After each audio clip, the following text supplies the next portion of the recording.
देखिए, अब हमारा एडमिशन का हो गया था। हमारा जो आज का कॉन्सेप्ट है वो है फीस का, है ना। कि अगर हमें किसी भी स्टूडेंट की फ़ीस जमा करनी है, चाहे वो डीसीए के हों, पीजीडीसीए के हों, सीपीसीटी के हो या फिर टैली के हो, तो इनकी फ़ीस हम यहाँ बिना डेटाबेस में आए कैसे जमा कर सकते हैं। सबसे पहले तो जिस स्टूडेंट की पुरानी फीसेस है यहाँ पे वो हम हटा देंगे, है ना। तो यहाँ पर जो फीस हमने दे रखी है इसे आप हटा दो। ठीक है। साथ ही साथ ये फीस हटाने के अलावा भी आपको वर्क करना है कि एडमिशन फील्ड जो है हमारी, इससे पहले की जितनी भी फील्ड है ये सब फील्ड हमारी फिल होना चाहिए। कोई भी फील्ड खाली नहीं होना चाहिए, है ना। अगर यहाँ खाली रहेगा तो अगर हम इस स्टूडेंट का फीस जमा करेंगे तो अगर मान लो हमने यहाँ से कंट्रोल डाउन किया और फिर यहाँ से कंट्रोल राइट एरो करके आगे बढ़ेंगे तो जहाँ डेटा होगा वहीं पे हमारा कर्सर रुक जाएगा। इसलिए सारी फील्ड कंप्लीट रखें। फिलहाल ये फील्ड हम एडमिशन फॉर्म से मैक्रो चला के लेकर आएंगे तो ये हमारी फिल रहेगी। लेकिन ये पहले वाला डेटा हमने हाथ से फिल किया था, इस कारण से इतना डेटा इनकम्प्लीट है।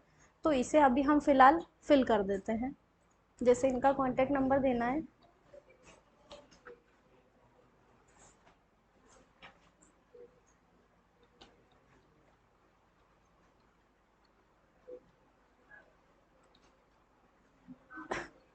यहाँ पे दे दिया हमने, कौन थे, तो सन ऑफ, आ जाइए।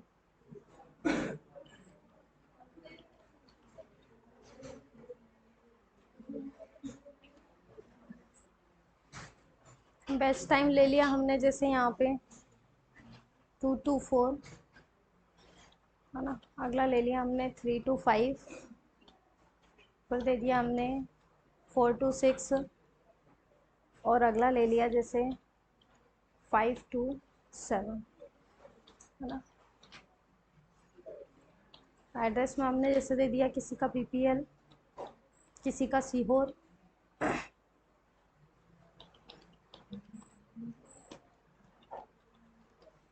ठीक। ये डीसीए की मैंने सारी फील्ड यहाँ पर फिल कर ली है। इसके बाद डाउन में जाएं, पीजी वाले पार्ट को भी चेक कर लें। तो इसमें हमारा ये पी का रेफरेंस आ रहा है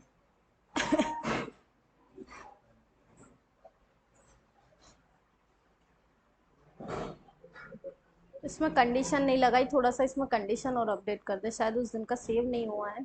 इसमें दे देते हैं इफ़, यदि क्या हो, यदि नाम वाली सेल हमारी खाली हो तो कॉमा क्या करें, खाली छोड़े।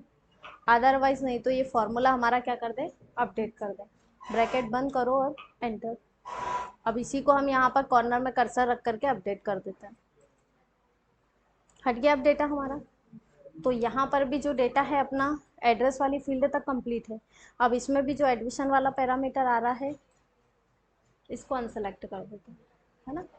अब इसी तरह डाउन में आए, यहाँ देखा तो फिलहाल अभी सीपीसीटी में तो अपना कोई कंटेंट नहीं है ना। अब जिन जिन स्टूडेंट ने इनरोल नहीं बनाया है, किसी ने सीरियल नंबर नहीं बनाया है, तो अब स्टूडेंट की फ़ीस जमा करने के लिए इनरोलमेंट का बना होना बहुत ज़्यादा ज़रूरी है। ठीक है। जो कल बार बार मुझसे बोल रहे थे कि आप तो सिर्फ मैक्रो बता दीजिए, मैक्रो बता दीजिए, उन्हें आज परेशानी ज़रूर आएगी जिनकी भी शीट इनकम्प्लीट है ना। डेटाबेस को मैनेज करने के लिए डेटाबेस आपका कंप्लीट होना बहुत ज़्यादा ज़रूरी है। ये बात मैं जब से मैंने क्लास ली तब से बार बार रिपीट कर रही हूँ और आज फिर बोल रही हूँ। अगर इसके बाद भी आप अपनी शीट को अपडेट नहीं करते हो तो फिर मैं अब एक भी दिन की क्लासेस डिले नहीं करूँगी, चाहे आपको समझ में आए या ना आए। ठीक है ना। फिलहाल मुझे डीसीए वाले स्टूडेंट की फ़ीस जमा करनी है, तो यहाँ फ़ीस में स्टूडेंट का ना तो नाम प्रायोरिटी है ना ही कोर्स। एडमिशन के समय तो हमने कोर्स को प्रायोरिटी दे दी थी, लेकिन अगर मान लीजिए मैं अगर यहाँ पे डीसीए वाले कोर्स के अकॉर्डिंग किसी स्टूडेंट की फ़ीस जमा करती हूँ तो डीसीए वाले यहाँ पे एक दो नहीं है, पूरे 50 स्टूडेंट है। उसे कैसे पता चलेगा कि भाई किसकी जमा करनी है। सेम इसी तरह पीजी में भी यही कंडीशन है, सीपीसीटी और टैली में भी यही है। तो यहाँ पर इस डेटाबेस में किसी भी स्टूडेंट के लिए उसका यूनिक एड्रेस कौन सा हुआ, एनरोल। यदि हम उस स्टूडेंट के एनरोल के हिसाब से फीस जमा करें तो बिल्कुल उसी स्टूडेंट के अकाउंट में फीस जमा होगी, क्योंकि हर एक स्टूडेंट का अलग अलग इनरोलमेंट नंबर है, किसी भी स्टूडेंट का सेम इनरोल नहीं है। तो यहाँ हम इनरोल को प्रायोरिटी देंगे, ठीक है। अब इनरोलमेंट को प्रायोरिटी देंगे तो जिस प्रकार अपने स्टूडेंट का एडमिशन लेते समय उसके कोर्स को प्रायोरिटी दी थी, तो आपने लिया था कोर्स फील्ड प्लस उसके कोर्स की वैल्यू, और अब फीस जमा करते समय मेरा कहना है कि आपको प्रायोरिटी देनी है इनरोलमेंट को। तो यहाँ पे हमें किसको प्रायोरिटी देनी पड़ेगी, एक इनरोलमेंट नंबर को और एक देनी पड़ेगी हमें इनरोल फील्ड को, ठीक है ना। तो यहाँ पर हम क्या करें, यहाँ कर्सर रखो, इनरोल के ऊपर ही रख लो चाहो तो, यहाँ पे लगा दो इक्वल, और ये जो इनरोलमेंट है इस सेल को सिलेक्ट करो। टाइप नहीं करना है, जो लोग टाइप करते हैं वो ध्यान रखें यहाँ पे इक्वल लगा के सेल का ही एड्रेस दें। टाइप करने में क्या होता है, कभी हम कैपिटल स्मॉल का ध्यान नहीं रखते, कभी स्पेलिंग का ध्यान नहीं रखते, तो वो डेटा मिसमैच होता है। और ये क्या करता है, फील्ड का नाम प्लस फील्ड की वैल्यू दोनों के आधार पर उसे एक्सेस करेगा। तो यहाँ पर इक्वल लगा करके इनरोल फील्ड पे सिर्फ क्लिक करना है आपको, एंटर करोगे तो इनरोलमेंट लिखा हुआ खुद आएगा, ठीक है। इसके बाद फिर लगाएं यहाँ अगली सेल में इक्वल। इसके बाद आप आइए रिसिप्ट में। अब एडमिशन फॉर्म का काम खत्म हो गया, अब कहाँ मेन प्रायोरिटी है अपनी, रिसिप्ट पे। अब रिसिप्ट का भी मैंने कल बोल दिया था कि किन किन किन इनकम्प्लीट है, वो कंप्लीट करके जाइएगा। जिनने कंप्लीट कर लिया उनको आज का पैरामीटर समझ में आएगा, नहीं तो नहीं आएगा, क्योंकि फीस जमा करने के लिए रिसिप्ट का होना ज़रूरी है। रिसिप्ट नहीं है, रिसिप्ट में डेटा नहीं आया है, तो स्टूडेंट की फीस जमा नहीं होगी, ठीक है ना। तो यहाँ फिलहाल रिसिप्ट हमारी कंप्लीट है। अब हम यहाँ पर क्या करें, ये जो इनरोलमेंट है, कुछ स्टूडेंट ने ये इनरोलमेंट भी टाइप कर रखा है, और ये मैंने पहले भी बोला है कि ये इनरोलमेंट टाइप नहीं होगा। ये इनरोलमेंट जिस प्रकार डेटाबेस में बाया फॉर्मूले से आपने बनाया है उसी प्रकार यहाँ भी फॉर्मूले से बनाना पड़ेगा। आप चाहें तो देख सकते हैं, मेरा इनरोल जो है फॉर्मूले से बना हुआ है। फिलहाल ये एड्रेस है इसका, तो मैं इसे हटा रही हूँ। ये देखें बना है, और ये इनरोलमेंट पहले भी बता चुकी हूँ कि सेम वैसा होना चाहिए जैसा आपका डेटाबेस में है। अगर एक लेटर का भी या एक नंबर का भी चेंजेस हुआ तो आपका रिकॉर्ड उठ करके यहाँ पर नहीं आएगा, ठीक है ना। तो ये इनरोल आपका सेम होना चाहिए। मान लीजिए अभी यहाँ कोर्स में भी ड्रॉप डाउन बनाने का मैंने बोला था, लेकिन मैंने बहुत सारे स्टूडेंट का रिकॉर्ड देखा है कि यहाँ पर भी वो सिर्फ वैल्यू टाइप कर रहे हैं, डीसी है तो डीसी, पीजी है तो पीजी। तो जो जो टाइप कर रहे हैं वो यहाँ चेंजेस कर लें, डेटा वैलिडेशन में जाकर के यहाँ पे ड्रॉप डाउन बना लें, ठीक है ना। यहाँ ड्रॉप डाउन बनेगा, इनरोल डायरेक्ट टाइप कर सकते हो क्योंकि अभी हम एक सेशन की ही बात कर रहे हैं। जनवरी में भी ड्रॉप डाउन बनाना चाहो तो बना सकते हो, नहीं तो अभी भी एक ही सेशन ले रहे हैं तो क्या ले सकते हो, जनवरी ले सकते हो। और ये नंबर बहुत सारे स्टूडेंटों ने वर्ड आर्ट में लिख रखा है, तो जिन जिन ने वर्ड आर्ट में लिख रखा है डिलीट कर लेना, वर्ड आर्ट वाला काम नहीं करेगा, क्योंकि ये नंबर तो हम चेंज करेंगे। मान लो अभी मुझे तीसरे नंबर का स्टूडेंट है, लेकिन मुझे तीसरे स्टूडेंट की जमा नहीं करनी है क्योंकि अभी पहले वाले स्टूडेंट ने भी मुझे फीस जमा नहीं की है। अब मान लो फर्स्ट नंबर का स्टूडेंट आता है, उसका कहना है कि हमें फीस जमा करनी है, तो फर्स्ट की फीस तब जमा होगी जब यहाँ पे फर्स्ट का इनरोल होगा। फर्स्ट का ये इनरोल लेकर कैसे आए, तो कोई ना कोई बेस तो होना चाहिए। तो यहाँ ये नंबर रहेगा, यहाँ हम टाइप करेंगे 1, तो ये 1 इनरोल चेंज होगा। यहाँ चेंज करेंगे तो कहाँ चेंज होगा, इनरोलमेंट में चेंज होगा, और इनरोल चेंज होगा तो नाम भी चेंज होगा। आ रही बात समझ में, इसीलिए हमने इनरोल जो है फॉर्मूले से बना रखा।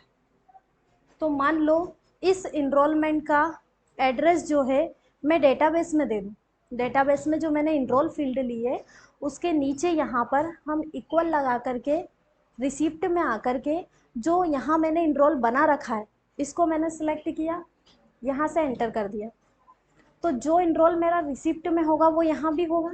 जैसे अभी 1 का है, अब मान लो मैं रिसिप्ट में यहाँ 1 की जगह पे क्या कर देती हूँ 2, तो आप देखेंगे कि यहाँ इनरोल 2 का हुआ, यहाँ इनरोल 2 का हुआ, तो डेटाबेस में भी इनरोलमेंट किसका आया, 2 नंबर का।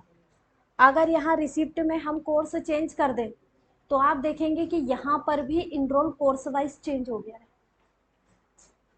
इसलिए इनको बाया फॉर्मूले से बनाना जरूरी है। नहीं तो ऐसे आप कब तक टाइप करोगे हर एक स्टूडेंट का नया नया एनरोलमेंट नंबर। आ रही ना बात समझ में मेरी, है ना। इसके बाद मैंने अभी फिलहाल वापस डीसीए कर दिया और यहाँ पे मैंने ले लिया 1। अब मुझे अमित की फीस जमा करनी है। अब यहाँ फीस के भी हमने 2 मोड रख रखे हैं, एक हमने कैश रख रखा है और एक हमने बैंक रख रखा है। तो अभी के लिए हम मान लेते हैं कि अमित जो है, अमित क्या कोई भी स्टूडेंट है, वो हमें अभी कैश ही जमा कर रहा है, अभी एक को लेकर चल रहे हैं, है ना, ये कैश हमें जमा कर रहे हैं। तो फिलहाल उसका कहना है कि इंस्टॉलमेंट कौन सा जमा करना है ये अपने को, तो ये देखना पड़ेगा। तो डेटाबेस में जाके देखते हैं कि अमित ने अभी कोई सी फीस जमा की है क्या। तो रिकॉर्ड के अनुसार कहना है कि उसने कोई सी भी फीस जमा नहीं की है। तो सबसे पहले तो उसे एडमिशन फीस कंप्लीट करनी पड़ेगी। तो हम यहाँ से रिसिप्ट में आकर के जो हमने उस दिन ड्रॉप डाउन बनाया था कि कौन कौन से इंस्टॉलमेंट स्टूडेंट जमा करेगा, इसका मैंने ड्रॉप डाउन बनवाया था। तो इस ड्रॉप डाउन पे आपको क्लिक करना है। यहाँ से क्या चूज करेंगे, एडमिशन फीस, कि अमित एडमिशन फीस जमा कर रहा है। तो उसका कहना है कि फीस जमा कर रहे हैं तो कितनी कर रहे हैं। तो मान लीजिए हमने दे दिया कि भाई अमित के पास अभी 5,000 रुपये हैं, इसलिए अमित 6.5 की जगह पे हमें 5,000 रुपये जमा कर रहे हैं। वैसे यहाँ पे सर ने ये एक और कंटेंट अच्छा कर रखा है कि यहाँ कैश प्लस बैंक दोनों को यहाँ जोड़ रखा है, तो हम चाहें तो इस अमाउंट को ले सकते हैं। पर शायद अभी आप लोगों ने रिसिप्ट में ये मेंशन नहीं किया है, रहने दीजिएगा, ये बैंक में मेरा लिखा आ रहा है, इसको आप मत लिखना, है ना। चाहे तो ये बैंक वाला मैं डिलीट भी कर देती हूँ, यहाँ से अमाउंट मैंने हटा दिया और इस वाले अमाउंट को मैं हाइड कर दूँ, नहीं तो फिर आपको कन्फ्यूज़न होगा। इसका कलर मैं कर देती हूँ यहाँ से कौन सा कलर है इसका, ये डलनेस दे देते हैं इसमें, ठीक है। अब सिर्फ हमें ये दे रखा है कि भाई इसका अमाउंट है 5,000 रुपये, ये 5,000 रुपये डेटाबेस में जाकर के जमा होना चाहिए। तो उसका कहना है कि भाई ठीक है, डेटाबेस में वो अमाउंट तो जमा कर देगा, लेकिन यहाँ पे तो बहुत सारा डेटाबेस है, इस डेटाबेस में से आपका कहना है कि सिर्फ इस इनरोलमेंट को ढूंढे। तो वापस से किसको प्रायोरिटी देनी पड़ेगी, यहाँ पे एडवांस फिल्टर को। कौन काम करेगा ये ढूंढने का, एडवांस फिल्टर। उसका कहना है कि डीसीए के भी बहुत सारे इनरोलमेंट है, उसमें से आपको यही इनरोलमेंट चाहिए, तो ये इनरोलमेंट इस डेटाबेस में से एडवांस फिल्टर आपको ढूंढ के देने का काम कर देगा, ठीक है। तो ये सारी बात हम मैक्रो में बोलेंगे। तो इससे पहले मैं एडवांस फिल्टर बता चुकी हूँ आप लोगों को, अब मैं उसको मैक्रो के साथ डायरेक्टली कंबाइन करके बता रही हूँ, फोकस करके थोड़ा सा समझिएगा। हम रिसिप्ट में आए, ठीक है। रिसिप्ट में कहीं पर भी कर्सर रख लो अपना, जहाँ भी आपको सुटेबल लगता है। कर्सर रखने के बाद डेवलपर में जाना, फिर से बात रिपीट कर रही हूँ, ये स्लाइडर ओपन होना ज़रूरी है, परमानेंट। जब भी मैक्रो चलाओ तो ये चीज़ें ध्यान रखना, क्योंकि मैक्रो को बिना तैयारी के चलाते हैं तो मैक्रो परेशान करता है फिर बार बार। ये ओपन रखना परमानेंट ज़रूरी है। और ये ओपन कैसे रहेगा, तो ये भी मैं बता चुकी हूँ कि ये यहाँ पे एक एरो का निशान आता है, इसमें सबसे लास्ट वाला ऑप्शन आता है शो टैब्स एंड कमांड। इसको जब आप क्लिक कर दोगे तो ये ऊपर की टूल बार परमानेंट शो हो जाएगी, ठीक है ना। तो इसको प्रॉपर शो रख के और फिर काम करना है। अब हमें ये फीस ले जानी है, तो हम गए डेवलपर में, रिकॉर्ड मैक्रो को क्लिक किया, मैक्रो का नाम मैंने दे दिया, ये फीस वाला मैक्रो है तो फीस, क्लियर सभी को। और इसको मैंने कर दिया ओके। अब रिकॉर्डिंग स्टार्ट है, ठीक है। अब मुझे जाना है यहाँ बिना कहीं पे भी क्लिक करे हुए सीधे डेटाबेस में। डेटाबेस में जाने के बाद हमें जाना है डेटा मेन्यू, डेटा मेन्यू में जाने के बाद हमें जाना है एडवांस में, और एडवांस में उसने देखो बाय डिफ़ॉल्ट लिस्ट का सिलेक्शन ले रखा है मोबाइल नंबर से, हमें यहीं से सिलेक्शन देना था, मोबाइल से लेकर के कहाँ तक, एंड तक का। अब डाउन में कल कुछ स्टूडेंट बोल रहे थे कि डाउन का डेटा सेलेक्ट करने के लिए ये 0 दे रहे हैं कि किस लिए ये 0 दे रहे हैं। तो देखो स्टार्टिंग में जब हम रेंज सेलेक्ट करते हैं तो जितनी फील्ड हमने दे रखी है उतना तो हम सेलेक्ट कर लेते हैं, लेकिन डाउन में कितना एरिया लेना है, क्योंकि डाउन में जब भी कई बार हम कर्सर लेके जाते हैं तो कई बार हमारा क्लिक छूट जाता है तो वो एरिया अनसेलेक्ट रह जाता है। तो हम यहाँ पर डबल जीरो लगाएंगे, इसका मतलब ये होगा कि 10,000 रो तक का पूरा डेटा, ये जो रो आ रहा है ना इधर लेफ्ट में, ये इसका मतलब ये होगा कि 10,000 रो तक का डेटा सिलेक्ट है, ठीक है ना। इसलिए हमने ये जीरो लगाई ताकि माउस को हमें डाउन तक ले जाना ना पड़े। अब उसका कहना है कि आपने मुझे पूरा डेटाबेस तो दे दिया कि आपको इस पूरे डेटाबेस में से लेना है, लेकिन लेना किसे है। तो हमने बोला कि ये जो क्राइटेरिया है इसमें उसको बता दिया कि इस वाले इनरोलमेंट को ढूंढे, इस पूरे डेटाबेस में किसको देखे, बाकी किसी को नहीं देखे, जो हमने यहाँ इनरोल लिख रखा है सिर्फ उसी को ओपन रख करके और हमें दे दे। तो अब आप सीधे सीधे यहाँ से कर दो इस एरो पर क्लिक करके ओके। आप देखेंगे कि पूरा रिकॉर्ड हाइड हो चुका है, सिर्फ वो एक ही रिकॉर्ड बचा है जिसको आपने प्रायोरिटी दी है कि ये ढूंढ करके आपके सामने ला दे। कर दिया आसान एडवांस फिल्टर ने काम आपका। अब इसकी फीस जमा करनी है, तो इसकी फीस को जमा करने से पहले रिसिप्ट में आना, रिसिप्ट में आने के बाद ये फीस ले जाना भी जरूरी है हमारे लिए। तो ये फीस लेके जाओ आप, यही ले जानी है ना, यही जमा कर रहा है वो। तो यहाँ से इसको क्लिक करो और इसको करो कंट्रोल सी से कॉपी। कॉपी करने के बाद डेटाबेस में फिर आ जाओ, इस इनरोलमेंट जो आपने अभी इक्वल लगा के रेफरेंस दिया था वहां क्लिक कर दो, कंट्रोल के साथ डाउन एरो, तो डाउन में कर्सर आ गया। अब अभी एडमिशन ले रहे थे तो जस्ट इसके नीचे लेना था, तो आपने सिंगल डाउन किया था, लेकिन अब एडमिशन इसके नीचे नहीं लेना है, अपने को फीस इसके राइट में लेकर आनी है, ठीक है ना। तो अब कंट्रोल के साथ एक बार डाउन एरो और अब कंट्रोल के साथ राइट एरो को प्रेस करेंगे।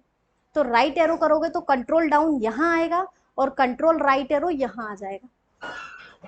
अब आई बात समझ में कि इससे पहले वाली फील्ड फिल करने का मैंने क्यों बोला था, क्योंकि अगर फील्ड यहाँ तक फिल है तो कर्सर यहीं रुक जाएगा, जबकि हमें फीस तो वहां लेकर आनी है, इसलिए ये पूरी फील्ड का फिल होना क्या है, जरूरी है। अब हमारा जो कर्सर है एडमिशन के पास, एड्रेस के पास आकर के रुक गया, सॉरी, ठीक है ना। अब हमें फीस कहाँ जमा करनी है, एडमिशन में, यानी अगली सेल का रेफरेंस देना है इसको। तो अगली सेल का रेफरेंस देने के लिए किसको ऑन करना जरूरी है, यूज रिलेटिव को। तो यहाँ से फिर से हम डेवलपर में जाएंगे, यूज रिलेटिव को ऑन करेंगे कि भाई ये कंट्रोल डाउन चले और कंट्रोल राइट एरो चले, और राइट एरो चलने के बाद यूज रिलेटिव को ऑन करेंगे और उसको बताएंगे कि यहाँ से वैल्यू अगली सेल में ले जाए। तो यहाँ पे हमने एरो से अगली सेल का रेफरेंस दिया। अब अगली सेल में वैल्यू अभी नहीं आएगी, वैल्यू को लाने के लिए आपने कॉपी तो कर लिया है, लेकिन अब जाना होम मेन्यू में, पेस्ट में जाना, यहाँ से आपको ऑप्शंस मिलेगा एज अ पेस्ट वैल्यू में ओनली वैल्यू, क्योंकि नंबर को नंबर के रूप में ही सेव कर देना है यहाँ पे अपने को, तो कोई अदर्स ऑप्शन नहीं लेना है, सीधे सीधे किसे एक्टिव करेंगे, वैल्यू को। तो यहाँ से आप इस वैल्यू पे क्लिक कर देना। आप देखेंगे कि 5,000 भी आ गया है, और तुरंत आगे बढ़ के देखें हम तो टोटल फीस में यहाँ पर आ भी गया है कि कितनी है, 5,000 जमा हो गई उसके अकाउंट में। प्लस अगर हम और आगे बढ़ के देखें तो उसका ड्यू फीस भी हमें बता दिया उसने, है ना। तो जो आप बोल रहे थे ना कि इधर लगाना जरूरी है फॉर्मूला, कि इधर लगाना, ये सब इसीलिए जरूरी है कि जैसे ही उसकी फीस जमा होगी तो उसका सारा मैनेज हमें बता देगा वो कि इसका इतना जमा है, इतना शेष है, और जो कोर्स फीस है वो इतनी है, ठीक है ना। अब यहाँ पर क्या करना है पेस्ट करने के बाद, तो पेस्ट करने के बाद डेवलपर में जाना, यहाँ से यूज रिलेटिव को बंद कर देना। यूज रिलेटिव को बंद करने के बाद डेटा मेन्यू में जाना बिल्कुल भी मत भूलना, क्योंकि फिल्टर को क्लियर करना जरूरी है। अभी आपके बाकी के रिकॉर्ड उसने छुपा रखे हैं, हाइड कर रखे हैं। अब हमने बोला कि भाई वैल्यू पेस्ट कर दी तो हमें तो वापस पूरे रिकॉर्ड चाहिए ना, क्योंकि अगली बार दूसरा स्टूडेंट फीस जमा करेगा तो फिर हम उसकी फीस कैसे जमा करेंगे, ये तो बार बार एक ही रिकॉर्डिंग में रहेगा। तो हमने क्या कर दिया कि भाई वैल्यू को पेस्ट करें, और पेस्ट करने के बाद आपका काम है कि हमारे फिल्टर को क्या कर दे, क्लियर कर दे। तो वापस पूरा रिकॉर्ड आ गया अपना, ठीक है ना। इस रिकॉर्ड के आने के बाद आपको आना है रिसिप्ट में, ठीक है। और अब रिकॉर्डिंग में ये अमाउंट आ जाएगा बार बार, तो हम चाहें तो इस अमाउंट को हटा दें, तो हम इसको बोल देंगे यहाँ से कि इसको डिलीट कर दें, ठीक है। डिलीट करने के बाद क्या करें, डेवलपर में आए और यहाँ से क्या कर दें, स्टॉप रिकॉर्डिंग। आगे बात समझ में? इतना काम इसको बोल दिया। अब ये काम हमने इसको तो बोल दिया, पर इससे वापस करवा के देखते हैं कि ये ट्रेन हुआ है कि नहीं हुआ है, मतलब कर पाएगा कि नहीं कर पाएगा। तो हमने यहाँ पे बोला कि अब मुझे DCA के सेकेंड स्टूडेंट की फीस जमा करनी है, ठीक है। तो यहाँ मैंने डाला सेकेंड, तो यहाँ आ गया सेकेंड, यहाँ सेकेंड आया, तो डेटाबेस में भी सेकेंड आया, यानी अब हमारा एडवांस फिल्टर चलेगा तो अब किसी नंबर वाले इनरोलमेंट को ढूंढेगा, सेकेंड वाले इनरोलमेंट को। तो ये काम वाया हमें करवाना होता है बटन से।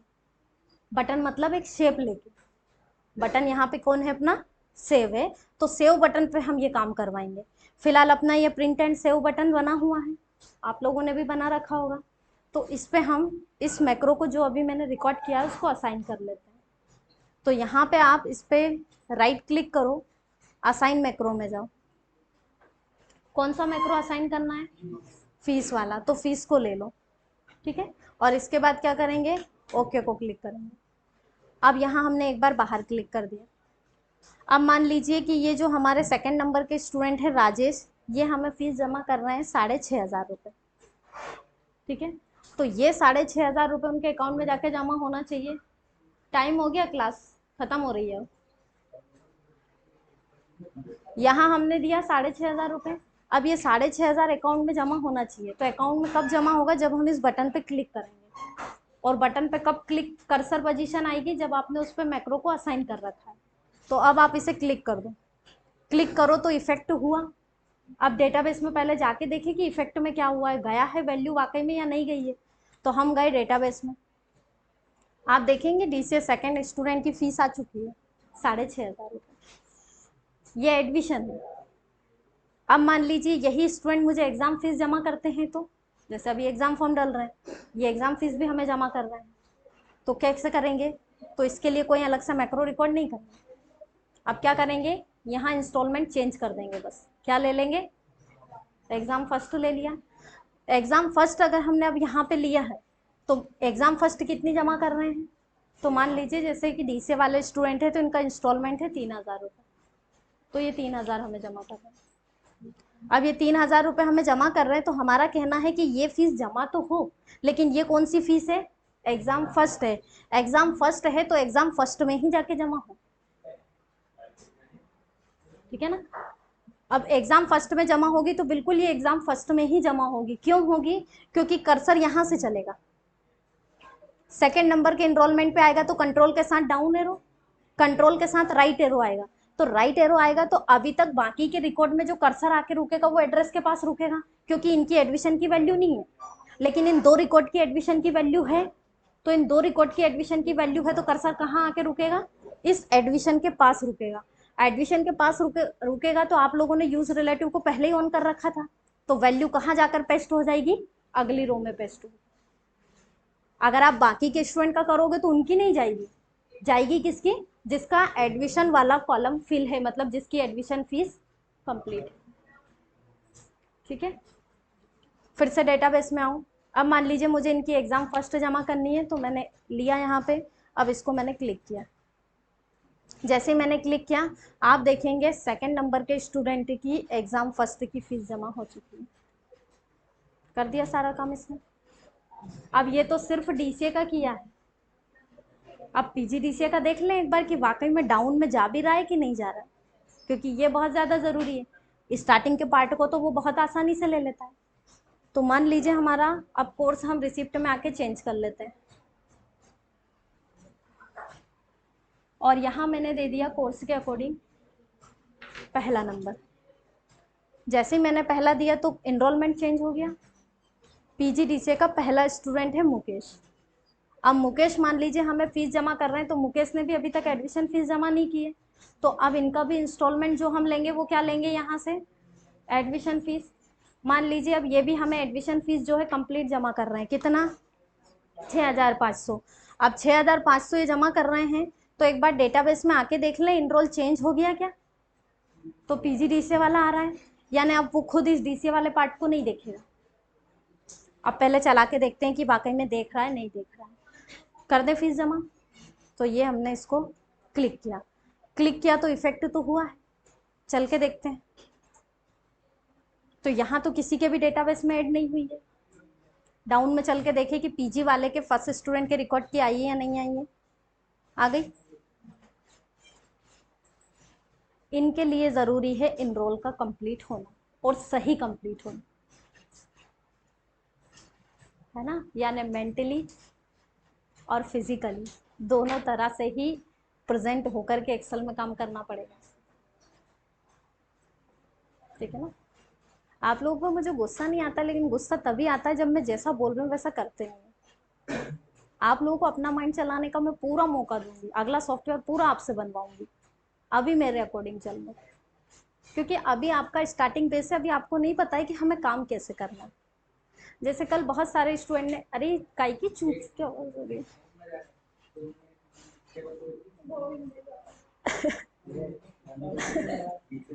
बजा नहीं रहे होंगे, वो बज रही है लेकिन बार बार डिस्टर्ब कर रही है।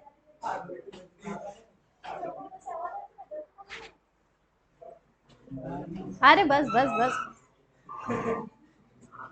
कोई बोलता है तो कोई इसको सुन लेना चाहिए, दोनों पक्ष बराबर हो जाते हैं। दोनों अपना अपना ताव दिखाओगे तो मामला गड़बड़ हो जाएगा।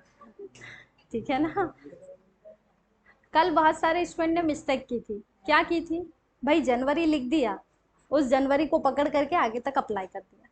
उसने दे दिया फरवरी मार्च अप्रैल, बाकायदा दिया है, दिखाई भी दे रहा है, पर हमारा ध्यान ही नहीं जा रहा है इनरोलमेंट पे। उसने फरवरी का फरवरी से बना दिया, मार्च का मार्च से बना दिया, पर हम देख नहीं रहे हैं। मैंने बोला सेशन एक ही लेना है, पता नहीं क्यों सारा एक साथ ही सीखने की कोशिश में लगे हुए हैं। अब उससे मुझे तो कोई दिक्कत नहीं आती है, परेशान आप होते रहते। मेरा तो क्या, आके डेटाबेस देखूंगी, मुझे डेटाबेस मेरे अकॉर्डिंग नहीं मिला, मैं वापस चली जाऊंगी। परेशान कौन होगा, 1 घंटा 2 घंटा आप लोग होंगे। ठीक है ना। तो मेरा कहना ये कि मेहनत तो हम करें, लेकिन मेहनत भी हमारी सही डायरेक्शन में होगी तो ठीक ठाक रहेगा। नहीं तो ऐसे भले आप 4 4 घंटे बैठो, पर परेशान होना ही है ना। तो जिन जिन का जो जो डेटाबेस कंप्लीट नहीं है, वो फिलहाल ये पूरा डेटाबेस कंप्लीट कर लो। तो ये फीस जैसी मेरी जा रही है ना रिकॉर्ड में, ऐसी ही आपकी जाएगी, बिल्कुल भी आपको परेशानी नहीं आएगी। लेकिन सिर्फ शीट का कंप्लीट होना ज़रूरी है। जहाँ शीट इनकम्प्लीट होगी वहीं आपको उलझा देगा, क्योंकि उसे डेटा सेम नहीं मिलेगा, है ना। तो जिन स्टूडेंट ने रिसिप्ट नहीं बनाई है